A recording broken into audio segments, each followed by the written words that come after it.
moenie gee nie.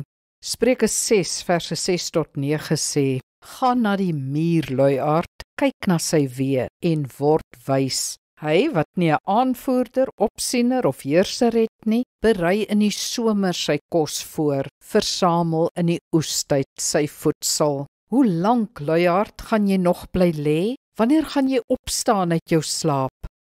Onder bedelaars en haweloses is daar diegene aan wie ons nie behoort te gee nie. Kontant aan ooglopende alkoholiste en verslaafdes voed eenvoudig hulle verslawing. Dis totaal verkeerd om kinders te laat bedel of heeldag op straat te hou. Die geld gaan nie regtig na die kinders toe nie. Maak aan die betrokke volwassene duidelik dat dit onaanvaarbaar is.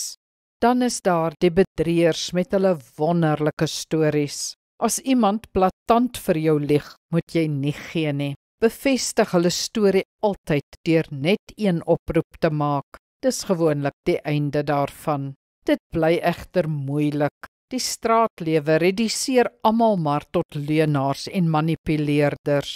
Ons kan en wil ook nie alles verifieer nie. En soms, as jy die stikkende mense so sien, besef jy dat alles genade is, dat God hulle liefhet, en dan gee jy maar en laat die uitkoms aan die Here. Dis ook goed.